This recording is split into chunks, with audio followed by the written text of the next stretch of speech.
아멘. 저는 소위 강해 설교를 합니다. 즉 매주마다 성경 본문이 바뀌는 것이 아니라 한 성경을 택하여서 그 성경을 처음부터 끝까지 쭉 이렇게 설교하는 강해를 합니다. 그렇게 하는 이유, 첫째, 메시지의 일관성을 위함입니다. 시대나 상황이나 어떤 주변 여건 영향받지 않고 그 성경에 담겨있는 메시지를 일관적으로 쭉 이렇게 뽑아내기 위함입니다.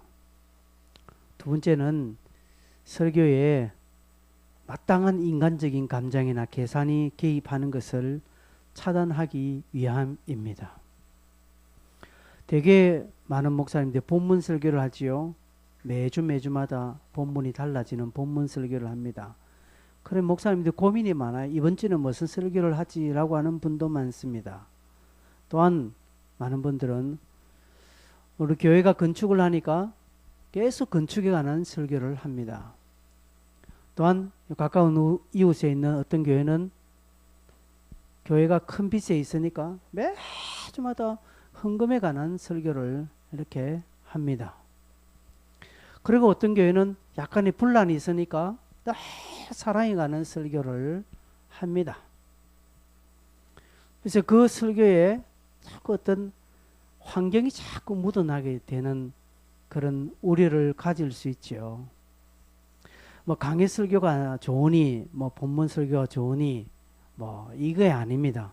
장단점이 다 있습니다. 그래서 지금 코로나의 어떤 영향 때문에 각 교회마다 이런 코로나 대하여서 또 정부에 관한 또 메시지 또 이 코로나가 무슨 또 이러니 저러니 해석을 각종하면서 또 교회가 핍박을 받느니 라고 하면서 자꾸 그게 이제 목회자의 어떤 사상과 또 정치적인 성향이 자꾸 되니까 불필요한 또 말이 나오게 되고 또 어려움을 겪기도 됩니다. 그래서 이런저런 어떤 장단점을 비교해 봤을 때 저 개인적으로는 강해 설교하는 것이 훨씬 좋다라는 것이죠. 그리고 매주마다 어떤 설교하고 고민할 필요도 없고 이 설교 끝나니까 다음 본문은 이것이다 라고 하니까 이런 또 유익도 있습니다. 그러나 강해 설교도 한 성경이 끝나고 나면 그 다음에는 어떤 성경으로 하지라는 또 고민이 빠질 수 있습니다. 지난주 우리가 빌립보서를 했는데 빌립보서까지는 제 작년부터 나름대로 계획이 있었습니다. 이렇게 해서 바울의 옥중서신을 이렇게 쭉 하자 이렇게 해서 빌립보서를 했고요. 그 다음 끝날 때는 어떤 부분을 할까라고 이렇게 생각했는데 뭐 큰 고민은 하지 않았습니다. 왜냐하면 이미 여러분 빌립보서 설교하기 앞에 좀 계속 저는 믿음에 관한 설교를 참 많이 했지 않습니까? 그래서 이 빌립보서 끝나고 나면은 이 야고보서에 대한 마음이 저에게 조금 있었습니다. 굳이 뭐 이렇게 연결시키지 않아도 또한 우리 시대적 상황과 이 지금 한국 교회 형편과 지금 이 조국의 형편에 다 우리 성도들에게 주실 하나님의 어떤 분명한 뜻들이 여기에도 있지 아니할까 저 나름대로 또 믿음의 발로에서 야고보서를 오늘부터 보게 됩니다. 한국 교회가 너무나 왕좌병에 걸려 있었고 너무나 이 사회의 주류에 속해져 있었습니다. 여러분 예수님 사회의 초대교회부터 지금까지 기독교는 그 사회의 주류가 된 적이 없었습니다. 물론 콘스탄틴으로 인해서 로마의 국교가 되고 또 영국의 국교가 되고 그런 부분이 없지 않아 있었습니다. 미국에도 거의 뭐 기독교가 국교화했지만 그러나 지금 그 기독교를 국교화한 그 나라의 교회가 어떻게 되어 있는지 다 풍지박산 났지 않습니까? 이것은 하나님께서 기독교는 그 사이에 주류가 되는 것을 하나님은 원치 않으신다라는 것이죠. 한국교회가 추류에 있었습니다. 그죠? 장로 대통령을 2명이나 배출하고요. 그죠? 또 장로는 아니지만 믿는 기독교 또 대통령을 또 해서 3명이나 이 짧은 민주화 역사에서 3명이나 기독교인을 배출한 이 나라. 그리고 뭐 민족 33인 대표 16명이 기독교인이다. 등등. 뭐 재헌 회의 때 우리나라도 기도하고 국회가 열어졌다. 이런 것들을 볼 때 기독교는 우리 한국의 근대사에 추류에 있었습니다. 그다음에 대접받는 것이 막당하였고 핍박은 전혀 없었습니다. 한때는 교회가 사회를 이끌기도 했습니다. 그러나 이것이 병으로 고착되다 보니까 한국 교회는 말의 믿음만 풍성해졌습니다. 초창기에는 세상도 교회를 인정해 줬습니다. 세상도 목회자들을 인정해 주고 교회는 안 나가지만 주변에 목사 있으면 존경했습니다. 그러나 이제는 옆집에 목사가 산다면 재수 없다고 이렇게 되었습니다. 주변에 교회가 들어오면 반대를 하는 그런 상황에 이르렀습니다. 왜 그랬을까? 왜 이렇게 되었을까? 말에 믿음만 풍성하게 나타내었기 때문에 그렇습니다. 여기는 뭐 저도 자유로울 수 없고 여러분 또한 자유로울 수 없습니다. 그래서 다시 한 번 더 믿음을 고찰하고 성경이 원하는 믿음의 색깔이 무엇인지 한번 발견해 보기를 원하는 마음이 있습니다. 그래서 야고보를 통해서 여러분 그 성경이 가르치는 믿음의 색깔, 믿음의 결, 믿음의 수준이 어떤 것인지를 우리 모두가 깨닫고 그 가르침 안에 순복하여 빛된 삶을 우리가 한 번 더 살았으면 좋겠습니다. 아시는 바와 같이 야고보서는 행함을 강조합니다. 행함이 없는 믿음은 가짜다, 죽었다라고 아주 노골적으로 말하고 있습니다. 우리는 믿음으로 구원받는다고 합니다. 이신칭의, 이신득이라고 합니다. 맞습니다. 믿음 외에는 구원 얻을 길은 없습니다. 그런데 야고보는 행함을 강조하거든요. 행함이 없으면 그 믿음이 죽었다까지 말합니다. 그렇게 강조하는 것은 무엇입니까? 행함으로 우리가 구원받는다는 것은 아니다는 것이죠. 이 야고보서는 로마서 이후에 기록된 성경이라고 봅니다. 그렇기 때문에 많은 사람들 로마서를 읽고 믿음으로 구원받네 하다 보니까 행함이 빠지게 되었다는 것이죠. 그래서 야고보는 그 피해를 보고 행함을 강조합니다. 즉 진짜 믿음은요, 행함으로, 삶으로 나타난다는 것이 진짜 믿음은. 진짜 믿음은. 여러분, 진짜 빛은 온 시키면 불이 들어와요, 전기는. 그죠? 가짜는 안 들어온다는 것이죠. 여러분, 고속도로 달리다 보면 가짜 그 단속기 있죠. 이동 단속기. 모형만 있는 거 있습니다. 많은 사람들이 가짜라도 그 앞에서 속도를 줄이죠. 왜? 어느 것이 진짜인지 모르기 때문에 그렇습니다. 여러분, 가짜는 아무것도 드러나지 않습니다. 그렇죠? 조화, 아무리 예뻐도 조화는 향기가 나지 않습니다. 물론 요즘은 기술이 좋아서 조화에도 향기가 난대요. 그러나 여러분, 생화는요, 별로 조금 그래도 생화는 냄새가 납니다. 막 향긋한 냄새가 나든지 아니면 또 지독한 이상한 냄새 나든지 간에 생화는 향기가 있습니다. 살아있는 믿음은요, 행함을 강조 안 해도 자연스레 행함이 묻어 나와요. 굳이 그 행함을 강조하거나 말하지 않아도 그런 사람은 진짜 믿음의 소유자는요, 행함을 떠들지 않습니다. 말하지 않습니다. 그런데 그 사람에는 행함이 묻어 나온다는 것이, 자기가 행하고 있다는 사실조차도 인지하지 못합니다. 다른 사람이 알아주죠. 자기는 응당 그것이 진짜인 줄 알고 이렇게 행하는데 진짜는 그렇게 묻어 나온다라는 것이죠. 한국교회 성도들이 말만 하고 있다라는 것을 세상은 다 알고 있습니다. 그래서 속지 않습니다. 그래서 불신자들은 예수쟁이들은 말은 잘한다라고 이야기합니다. 그런 말이 어제 오늘 뜨던 거 아니잖아요. 이미 오래전부터 참 예수쟁이들 말 잘한다. 이것은 저희 아버지가 살아계실 때도 그 말씀에 참 예수쟁이들 입만 살았다라고 그런 이야기를 한 것을 들은 적이 있습니다. 그렇다면 꽤 오래되었습니다. 그렇죠? 그러니까 서울의 정강훈 씨가 아무리 떠들어도 거기에 속한 무리들은 하지만 그러나 세상은 거기에 눈 하나 깜짝 안 하고요. 오히려 교계도 정강훈 씨의 그렇게 외치면 교계에서도 인정받지 않습니다. 제가 알고 있는 주변의 많은 목사님들은요, 한 목소리를 저와 같은 얘기합니다. 저 목사도 아니다라고 하죠. 저는 그 때문에 교회가 요구도 먹는다고 이야기합니다. 물론 나중에 진짜 어찌됐든 우리는 알 수는 없습니다.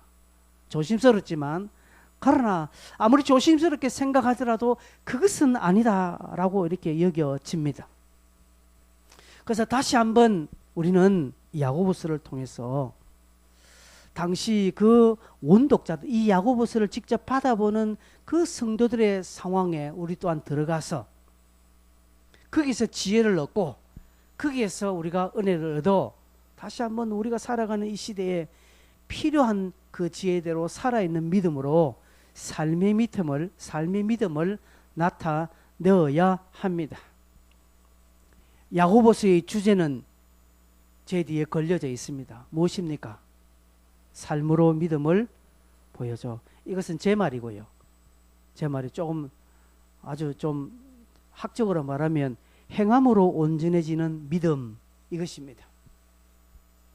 행함으로 온전해지는 믿음, 이것이 야고보서의 주제입니다.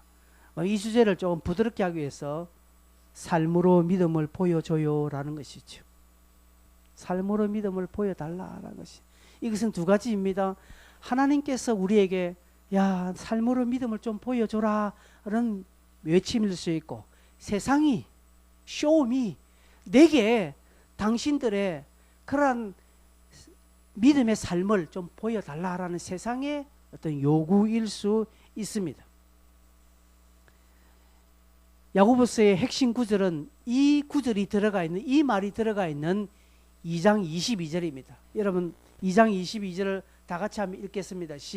앞에 있습니다. 다 같이 한번 읽으면 시작. 네가 보거니와 믿음이 그의 행함과 함께 일하고 행함으로 믿음이 온전하게 되었느니라. 네가 보거니와 믿음이 그의 행함과 함께 일하고 행함으로 믿음이 온전하게 되었느니라. 그래서 야고보서의 주제는 행함으로 온전해지는 믿음인 것입니다. 믿음을 보여달라. 어떻게? 네 삶으로 말만 하지 말고, 말은 알겠는데 한번 삶으로 네 말하는 것을 삶으로 한번 좀 보여달라라는 것이 야고보서의 핵심 가르침입니다. 이 야고보서를 누가 기록했느냐? 야고보가 기록했습니다. 그러면 야고보라는 사람이 누구냐? 신약 성경에 보면 야고보라는 사람이 4명이 등장합니다. 여러분 기억하십니까? 여러분 알고 계시는 야고보 누굽니까? 예수님의 제자 중 야고보라는 이름이 2명이나 있습니다. 세베대의 아들 야고보가 있고요. 그 다음에 알페오의 아들 야고보가 있습니다.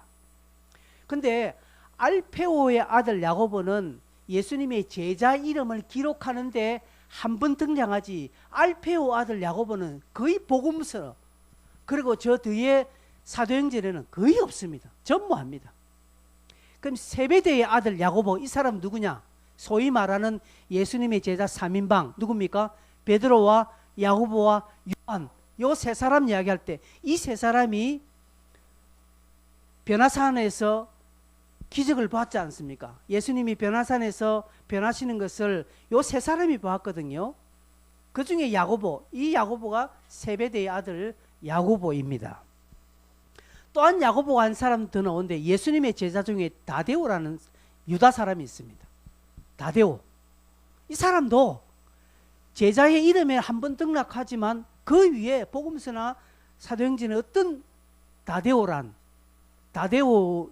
사람이 없습니다. 그 아버지 이름이 야고보거든요. 그 누가복음 6장에 나옵니다. 그래서 전혀 흔적이 없기 때문에 그럼 이 사람도 저자일 가능성은 없습니다.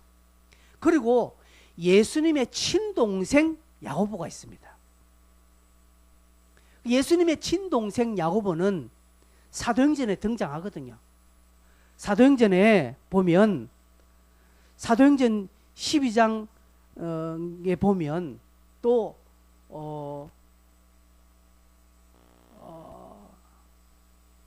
아니죠. 사도행전 사도행 15장에 보면 그 이방인들이 은혜 받고 이방인들이 구원받고 하는 이 문제를 예루살렘 총회에서 막 나눌 때 그때 일어나서 그 분란된 여러 가지 이야기들을 베드로가 아니라 야고보가 딱 일어나서 결론을 딱 짓습니다. 그때 그 야고보가 예수님의 동생 야고보입니다. 왜냐하면 조금 전에 말한 세베대의 아들 야고보, 그 예수님의 제자 3인방 야고보가 제일 유력한 인물인데 이 야고보는 사도행전 12장에 순교합니다. 사도행전 12장에 요한의 형제 야고보를 칼로 죽이니 요한의 형제라 하거든요. 그죠? 세베대 아들이 둘이가 있는데 요한과 야고보가 있습니다. 근데 이 야고보를 헤롯이 단칼에 그냥 막 12장 죽어버립니다. 그러면 유력한 인물인 세베대 아들 야고보, 예수님의 제자 3인방 중에 한 사람이 유력한데 이 사람은 일찌감치 순교를 당합니다. 그러면 4명 중에 가장 유력한 사람은 예수님의 친동생 야고보입니다. 이제 유력하지만 실질적인 증거가 있어야 되지 않겠습니까? 실질적인 증거는 이 성경 속에 많이 드러납니다. 자기가 예수님의 동생이라고 표현은 하지 않습니다. 그러나 이 야고보라는 인물을 나중에 사도 바울이 알아주고 또한 아까 사도행전 15장에 예루살렘 공의회 때 어떤 이방인의 구원 문제를 결론을 내릴 만큼 학적으로, 교리적으로, 또 권위적으로도 교회 안에 크게 인정받는 대지도자가 되었다라는 것을 볼 수 있습니다. 예수님의 동생 야고보는 예수님이 살아있을 때는 믿지 않았습니다. 예수를 믿지 않았습니다. 이게 요한복음 7장에 보면 7장 5절에 보면 이는 그 형제들까지도 예수를 믿지 아니함이니라라고 말합니다. 요한복음 7장에 보니까 형제들까지 예수님의 가족들은 예수를 믿지 아니했습니다. 그런데요, 고린도전서 15장에 보면 고린도전서 15장에 보면 예수님이 이제 부활하시고 난 뒤에 이제 제자들에게 마리아와 또 여자들에게 보이고 12명의 제자들에게 보이고 그 다음에 다른 제자들을 보이는데 장사 지낸 바 되셨다가 성경대로 살만 다시 살아나사 5절에 보면 게바에게 보이고, 이건 게바는 누굽니까? 베드로입니다. 베드로에게 보이시고 후에 12 제자에게 보이고 그 다음에 6절 그 후에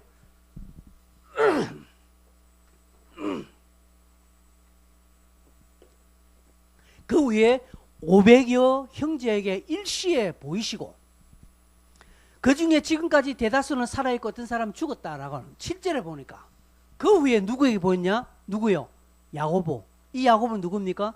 예수님의 동생 야고보라는 사실입니다. 그 후에 야고보에게 보이셨으며 그 후에 모든 사도에게, 근데 8절을 보면 그 다음에 만삭되지 못한 사도 바울 자신에게 예수님의 부활이 나타났다는 거죠. 저기에 야고보가, 저 야고보가 예수님의 동생. 아까 세베대의 아들 야고보는 항상 요한의 형제 아니면 세베대의 아들 야고보 이렇게 항상 수식어가 따라옵니다. 그런데 예수님의 동생 야고보는 그냥 야고보입니다. 왜? 예수의 동생 야고보 이렇게 쓰지 않습니다. 그 야고보 자신도 그렇게 쓰지 않습니다. 그래서 저 본문을 볼 때에 예수의 친동생 야고보가 이 성경을 기록할 확률이 제일 크다라는 것이죠. 예, 그만큼 그는 아주 학적으로도 깊었고요. 가르침과 지도력에 있어서 아주 예루살렘 교회의 큰 제자가 되었다, 지도자가 되었다라는 것이죠. 또한 갈라디아서 2장 9절을 보면 사도 바울이 뭐라고 이야기하는 거예요? 또 기둥같이 여기는 야고보와라고 말합니다. 야고보. 저 야고보가 예수의 제자, 예수님의 동생 야고보입니다. 사도 바울이 볼 때 야고보가 아주 예루살렘 기둥 같다는 것이에요. 그래서 게바와 여호와는 내게 주시는 은혜를 알므로 나와 바나바의 친교에 악수를 하였으니, 야고보가 그런 어떤 또 중재의 역할까지도 했다라는 것을 볼 때 야고보의 인품, 야고보의 어떤 지식, 야고보의 믿음, 야고보의 어떤 지도력, 이런 것들이 초대교회 게바보다, 즉 베드로의 버금가는 그런 대지도자였다는 것을 성경을 통해서 쉽게 이렇게 알 수 있습니다. 그럼 그가 이제 AD 62년경에 그 역시도 순교를 당합니다. 그래서 62년도에 순교를 하니까 이 성경은 62년 전에 아마 기록될 확률이 큽니다. 62년 전에 기록됐으니까 한창 박해가 일어날 때거든요. 이제 글라우디오 총독이 황제가 칙령을 발표하고, 그러면서 로마 도시에 다른 팔레스틴 지역에 믿는 유대인들의 박해가 굉장히 심했을 때 아마 이 성경이 기록되었을 것이다 라고 말합니다. 조금 딱딱하고 재미없는 것 같지만 그래도 여러분 상식적으로 좀 이렇게 들어놓으시면 유익합니다. 이 야고보가 뭐라고 이야기하는가 하면 하나님과 주 예수 그리스도의 종 야고보라고 말합니다. 자기를 예수의 동생 야고보라고 하지 않습니다. 여러분, 우리 한국 사회는 학연, 지연, 혈연 얼마나 강합니까? 어떤 사람이 하는 일 하면 내 그거 안다라는 것이죠. 그 사람은 내 아나? 몰라요. 나는 안다. 여러분 문재인 대통령 다 알지요? 여러분 알죠? 그러나 문재인 대통령 여러분 아는 것은 별개 문제지 않습니까? 우리는 이런 어떤 연들을 많이 끄집어냅니다. 그래서 나의 어떤 건의를 조금 업그레이드 시키려고 합니다. 여러분 부산시장이 우리 큰형님이다 이러면 제가 어떻겠습니까? 어디 가더라도 뭐 자기를 소개할 때 누구를 이야기합니까? 우리 형님이 부산시장입니다. 이러면 어떻게 됩니까? 사람들이 저를 시장 동급으로 이렇게 봐줍니다. 우리나라는 특별히 심하거든요. 그래서 나도 그런 대우를 받으려고 그 이야기를 하는 거예요. 그죠? 여러분도 안 그렇습니까? 여러분도 어디 가도 누가 놓으면 그거 안다, 내 친척이다 라고 하는 것은 그 사람과 어떤 동격, 그 사람과 같은 어떤 건의를 나도 받고 싶어 하는 약간 교만된 마음이 일어납니다. 여러분 반대로 생각해 보십시오. 우리 친척, 우리 삼촌이 요번에 출소하는 조두순이다. 그러면 우리 말하지 않습니다. 행여 사람들이 알게 될까봐 말하지 않습니다. 그러나요, 좀 근위가 있고 좀 이름 있으면 나를 갖다 붙이려고 합니다. 아이고, 사돈이 8,000원 가까워요.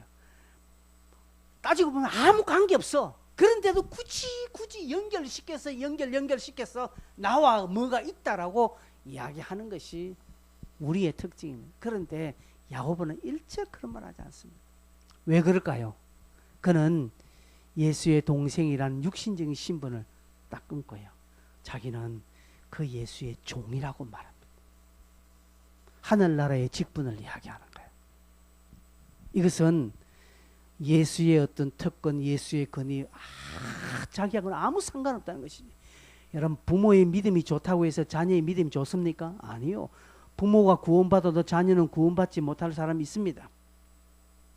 야고보는 형 예수로 인하여서 자기에게 뭔가 자기가 덕을 보고 자기가 거기에 편승하고자 하는 마음 추워놓고 오히려 자기는 예수의 종이다라고 이렇게 말하는 겁니다.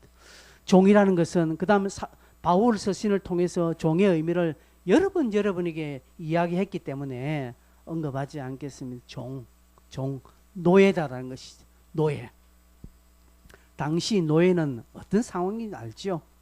그렇죠. 스스로 그렇게 딱 못 박아 버립니다. 부산시장이 내 형님이라 할지라도 입 밖에 내지 않고 나는 시민의 한 사람으로서 부산시정을 잘 이렇게 따라가겠습니다. 라고 이렇게 말하는 것과 똑같다라는 것이죠. 그렇죠? 그가 이 편지를 흩어져 있는 12지파에게 보낸다라고 말합니다. 12지파에게. 다른 신약 성경은 어느 한 개체, 어느 한 지역에 이렇게 보내는 것이 특징인데 야고보는 어떤 한 지역이 아니라 전역에 흩어져 있는 12지파에게 문안한다라고 보내고 있습니다. 즉 흩어져 있는 유대인들을 우리 소위 디아스포라라고 말합니다. 여러분 이스라엘 역사에서 디아스포라는 참 많았습니다. 흩어져 있는 유대인들. 여러분 재미없죠? 재미없더라도 재미있듯이 저를 좀 봐주시길 바랍니다. 역사 공부니까 또. BC 722년에 북이스라엘이 아수르를 통해서 멸망했죠. 그때 많은 이스라엘의 백성들이 아수르로 포로로 잡혀갔습니다. 그때 흩어짐을 처음 당하게 됩니다. 586년에는 남쪽 유다가 바벨론에 의해 멸망하죠. 이때 많은 남유대 사람들이 또 흩어지게 됩니다. BC 63년에는 폼페이 장군이 이스라엘을 점령합니다. 그죠?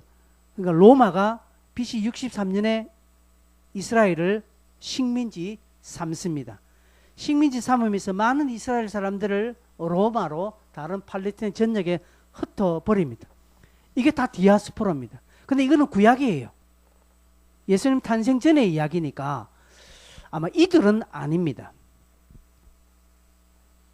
신약시대 보니까 AD 30년에 스데반이 순교를 당합니다. 스데반의 순교 이후에 많은 유대인들이 뿔뿔이 흩어졌다고 이야기하거든요. 그리고 AD 49년에는 클라우디오 황제가 칙령을 내려서 로마에 있는 모든 유대인들은 다 쫓아냅니다. 그래서 이들이 다 다른 지역으로 흩어집니다.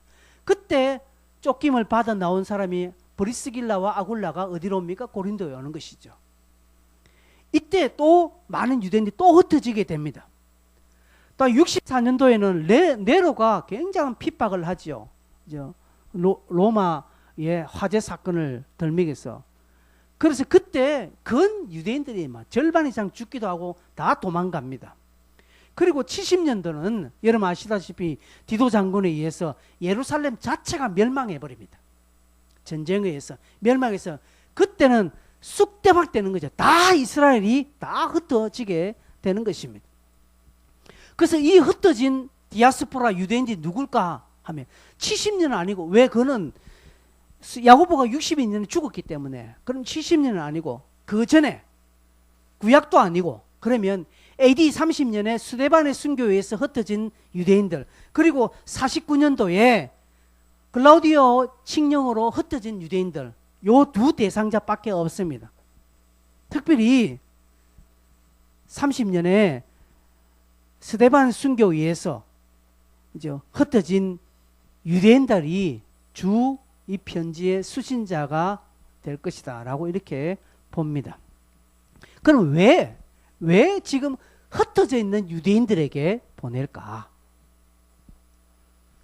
어느 한 지역에 사도 바울은 빌립보, 에베소서, 고린도, 골로새서, 또 개인에게 빌레몬에게, 디도에게, 디모데에게 이렇게 보내는데, 이거 야고보는 전역에 보내는 것이죠. 아마 이 야고보서를 굉장히 한 몇백 부 복사를 해서 다 돌렸는지 모르겠습니다. 그러나 그렇지 않을 겁니다. 그 당시는요, 거의 파피루스에 대나무에 갈대를 엮인 그런 종이에 겨우 한 번 복사하는 것이 어려워요.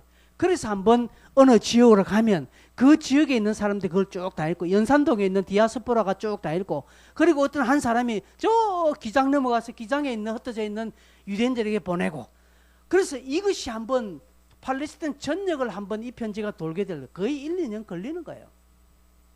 왜 이렇게 야고보는 이렇게 수고하면서 보내었을까? 크게 두 가지로 볼 수 있습니다. 그것은 신약 성경 대부분이 다 핍박 아래 있는 성도들입니다. 핍박을 피해 다니는 성도들입니다. 이런 성도들에게 지금 야고보는 격려와 힘을 주기 위함입니다. 성도들은 엄청난 환난을 당합니다. 그리고 도망 다니다 보니 핍박을 피해서 이 지역에서 또는 추격을 피해서 저 지역으로 옮기는데 경제적인 삶이 어땠겠습니까? 또 그 당시 49년, 30년, 그 40몇 년에는 기근이 심했거든요. 팔레스타인 전역에 기근이 심하니까 이 성도들은 지금 기근과 또 핍박, 이중고에서 지금 하루하루를 겨우 견디며 살아가는 성도들입니다. 이런 성도들에게 그 핍박 아래서 어떻게 삶을 너희들이 살고 믿음을 어떻게 지켜야 할지 지침을 주기 위함입니다. 여러분, 그나마 빌립보 지역에 있는 성도들, 골로새 지역에 있는 성도들, 고린도에 있는 성도들은 바울이라는 대스승이 한 번씩 거쳐가면서 성도들을 모아서 부흥회도 하고 제자훈련도 시켰기 때문에 어느 정도 설 수 있지만, 그러나 저 산골짜 요소에 어떤 사도들의 힘이 미치지 아니하는 그런 곳에 숨어있는 성도들은 말씀을 볼 기회도 없고 가르침을 받을 기회가 없었습니다. 이런 자들을 야고보는 생각하며 그들에게 편지를 보내면서 너희들이 견디고 믿음 생활을 이렇게 하라 저렇게 하라고 지금 가르침을 주고 있습니다. 또한 두 번째로, 이때 흩어진 자들이 어떤 자들이었는가 하면 예루살렘의 대부흥을 경험한 자들이거든요.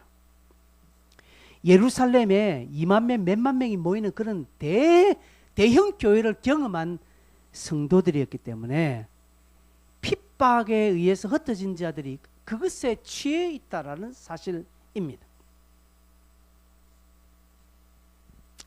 여러분,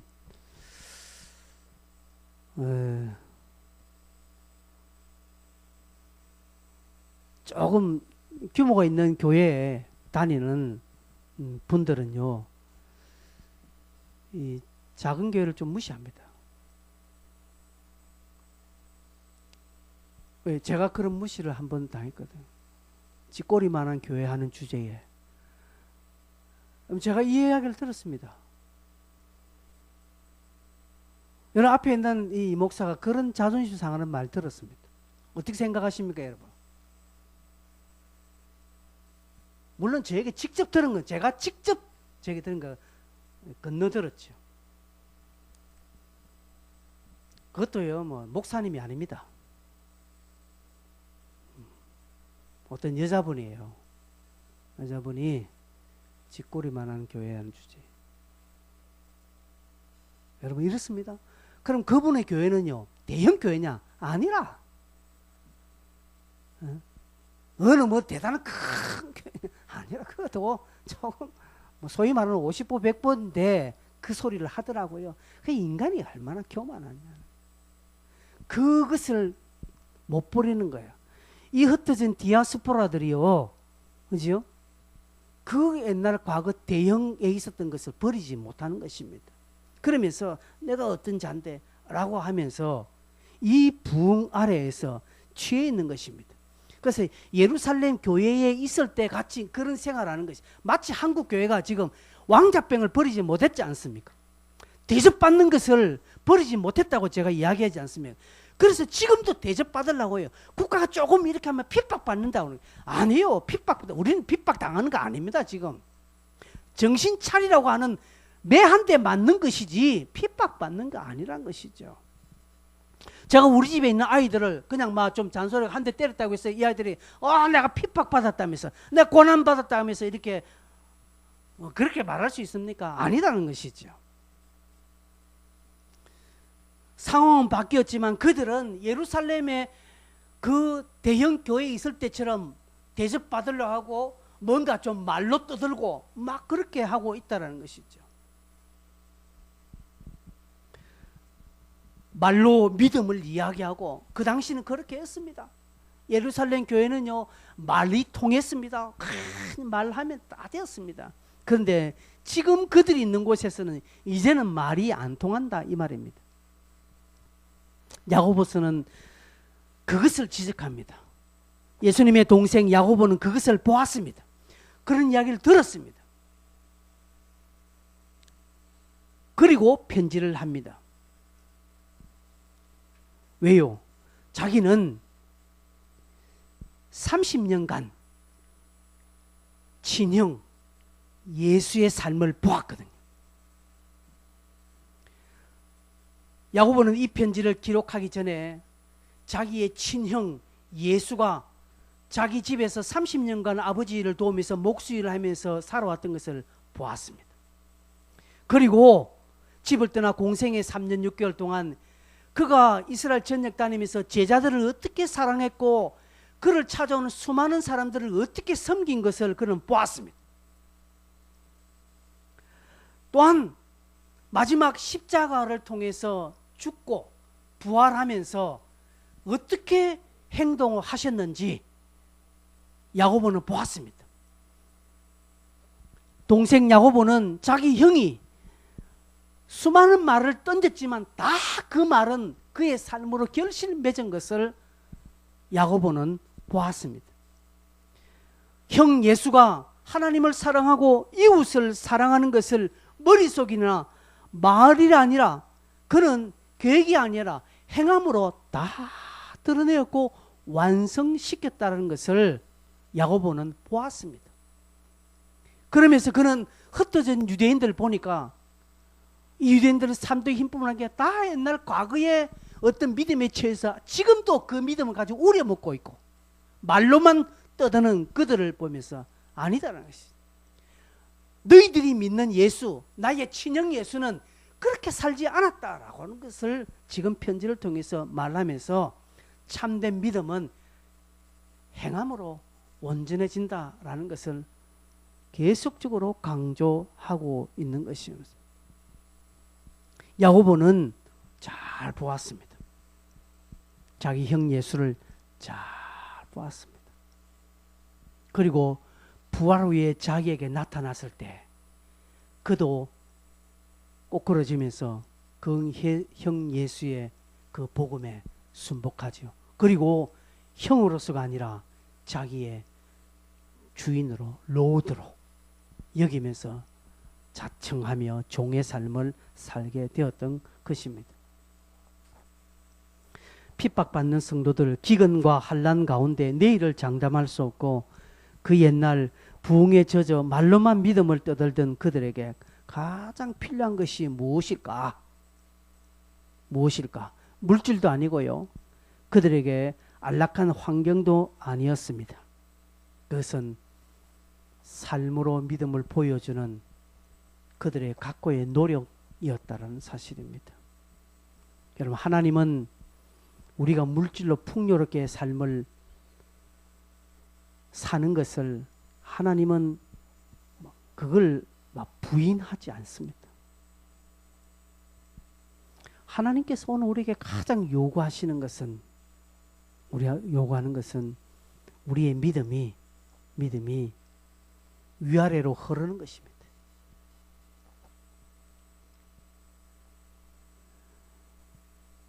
이것을 야고보를 통해서 흩어져 있는 당시 12지파들 디아스포라에게 지금 편지를 통해서 가르침을 주고 있습니다. 그래서 야고보에서 보면 산상수훈의 말씀을 많이 인용하고 있어요. 거의 20군데 나옵니다. 그러니까 얼마나 야고보가 자기 형님이 평소에 산상수훈에 이야기했던 실질적인 이야기들을 얼마나 말하고 있는지 모릅니다. 다른 아주 높고 아주 그냥 기가 막힌 교리를 설명하는 것이 아니라 실질적인 삶을 이야기하는 것입니다.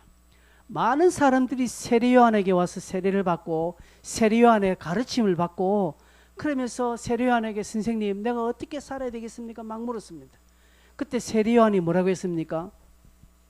그들에게 놀라운 수준의 어떤 도덕적인 그런 경지에 이르는 그런 요구를 한 것이 아니라 네가 군인이가 네 직업이 뭐고 저는 군인입니다. 그러면 넉칭하지 마. 강포하지 마라. 군인으로 강포하지 마라. 아주 쉽게 세례요한은 그의 직업에서 그가 있는 곳에서 복음을 실천할 수 있는 아주 간결한 가르침을 주고 있다는 것이죠. 네가 세리가 그러면 정한 세금 위에 더 받지 마라. 그게 복음이 아주 높은 어떤 도덕적 수준을 우리에게 하나님 요구하지 않습니다. 여러분에게 목사의 어떤 그런 수준을 요구하지 않습니다. 내가 할 수 있는 곳이면 내가 어떻게 살아야 되겠습니까? 주님 묻습니다. 네가 하는 일이 뭐고? 저 학생인데요. 그럼 뭘 하겠습니까? 공부 열심히 해라 이겁니다. 그게 복음이에요. 네 하는 일이 뭐 저 사업하는데 그럼 이중장부 쓰지 마라 하는 것이죠.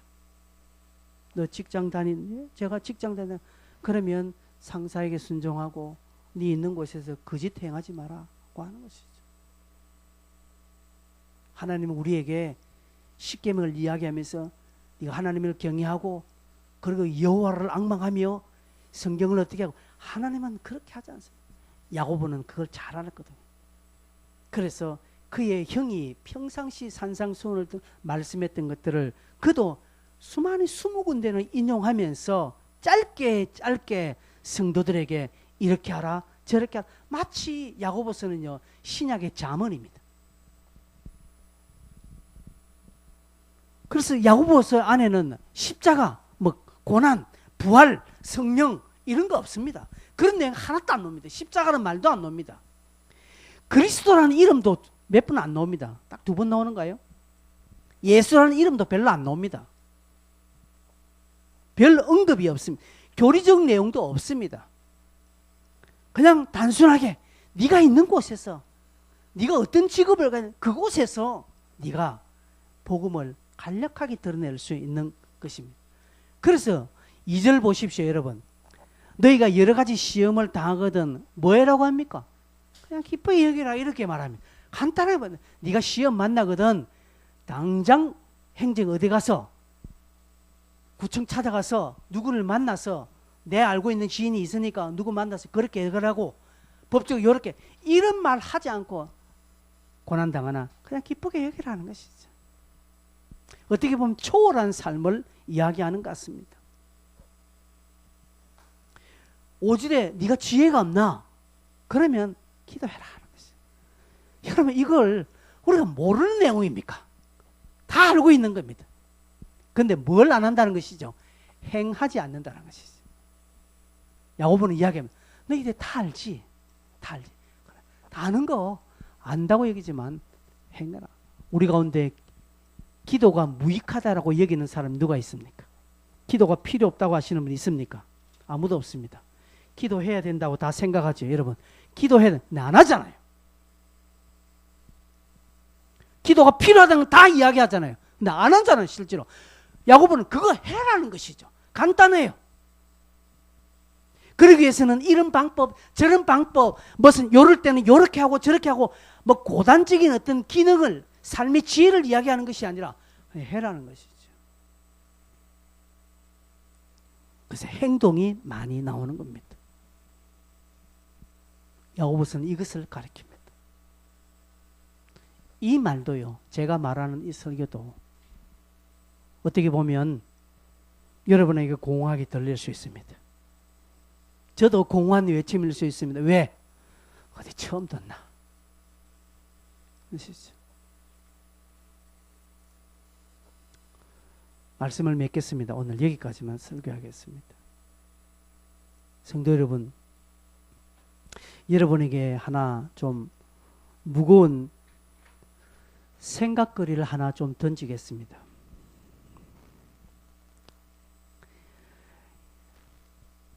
코로나 이 사태가 언제 끝날지 모릅니다. 미국의 우리나라 질병관리본부장 같은 사람, 유명한 사람, 파우치라는 사람이 있죠. 그 사람이 의자에 뭐라고 해? 백신이 나와도 우리가 일상적인 삶을 살려고 하면 내년 연말쯤 가야 된다라고 말합니다. 여러분, 우리가 이 상황이 1년 더 간대요. 1년 더 간대. 올 연말쯤 끝날 것이다 해도 좀 그런데 1년 더 간다니. 내년 여름, 뜨거운 여름에 마스크를 또 껴야 된다 생각하니까 그건 사람의 생각이고, 여러분, 코로나가 끝날 때, 아니요, 그 전이라도 저는 심각하게 생각하는 것이 하나님의 분명한 공의로운 손길이 반드시 드러날 것이라는 것이죠. 지금 이 질문 자체를 이해할 수 있었으면 좋겠습니다. 제가 말하는 이 질문이 여러분 이해가 됩니까? 여러분, 단순 코로나의 해결만 여러분 바라지 마십시오. 그 뒤 어떤 폭풍우가 몰려올 줄 모른다는 것이죠. 태풍의 눈에는요, 날씨가 맑습니다. 태풍의 눈 안에 들어오면 날씨가 화창하고 그렇게요. 태풍이 오나 안 오나 할 정도로. 그러나 눈이 지나가고 나면 엄청난 후폭풍이 오는 것이죠. 그렇습니다. 코로나 사태 이후에 하나님의 정의와 공의의 손길이 한국 교회와 여러분 개개인과 우리의 삶에 저는 있을 것이라고 저는 그렇게 생각합니다. 무슨 의미인지 여러분 이해되십니까? 그래서 많은 우리 선교학자들 그리고 교회 미래학자들이 코로나 이후에 한국의 30% 교회는 없어질 것이다. 지금 성도의 30%는 다 떨어져 나갈 것이다 라고 합니다. 이미 이것은 실현되고 있습니다. 가까운 우리 노예에 있는 교회들 보면 이미 모임 회집수는 뭐 대면 비대면 관계없이 이미 20-30%는 많이 떨어져 나갔다고 합니다. 이제 코로나가 끝나고 난 다음에 이들이 떠난 사람들이 돌아올까요? 안 들어옵니다. 안 들어옵니다. 그리고 한 30% 교회는 없어진다는 것이죠. 여러분, 그게 무엇입니까? 하나님의 정의와 하나님의 손길이 임하는 것이죠. 성도 여러분, 진짜와 가짜가 드러난다 이 말입니다. 마태복음 25장에 양과 염소가 갈라진다라는 것이죠. 어떻게 보면 여러분, 저는 참 여러분에게 아주 지금 위험한 발언을 하고 있습니다. 혹여 오늘 이 설교가 유튜브에서 혹여 누구가 어떤 사람이 보면 딱 딴지 걸만한 좋은 이야기를 하고 있습니다. 극단적이라고도 할 수 있겠으나 그러나 이건 할 수 없는 제 믿음이니까. 코로나 이후에 하나님의 정의로운 손길이 임한다. 여러분, 그럴 때 여러분의 믿음이 하나님 앞에 인정받는 믿음이 되어야 합니다. 어떤 믿음이 되을까요? 이전까지 아니라 오늘부터 시작하면 됩니다. 오늘부터 우리가 정말 믿음의 행함, 삶으로 우리의 믿음을 하나씩, 큰 거 아닙니다. 큰 거 아닙니다. 학생 공부 열심히 하는 거 믿음 생활을 잘하는 겁니다. 그죠? 직장에서 정직하게 이중장부 쓰지 않고 하는 거 잘하는 겁니다. 거짓 행하지 않게 잘 하는 겁니다. 성실하게 하는 겁니다. 그리고 신앙생활 할 수 있는 것부터 성실하게 하는 것입니다. 작년에 잘했는데 올해는 못하는 거 아니에요. 제가 얼마 전에 설교했지. 오늘 믿음이 내 생에 가장 좋은 믿음이 되어야 하는 것이죠. 왜 여러분 지난날에는 좋았는데 왜 지금은 안 좋아집니까? 여러분 스스로 생각해서 내가 예전보다 못해지고 있다면 회개하시고 내가 예전보다 더 잘해야 되겠다는 그런 열망으로 하나님 앞에 믿음을 구하고 그 믿음을 증명해 보임으로 하나님의 정의로운 손길이 임할 때에 잘했다 충성된 종아 라는 평가를 받으시는 저도 여러분도 우리 교회가 다 되었으면 합니다. 함께 기도하십시다. 이 시간에 통성으로 한번 기도하겠습니다. 여러분 말씀을 듣고 여러분에게 주신 메시지가 무엇입니까? 여러분이 지금 받은 하나님의 말씀이 무엇입니까? 그것 가지고 기도하시기를 바랍니다. 그것 가지고 하나님 앞에 은혜를 구하시고 하나님 내 믿음을 지켜주십시오 라고 같이 한번 들으신 말씀을 생각하시면서 동성으로 한번 주여 한번 힘차게 부르고 기도하겠습니다. 주여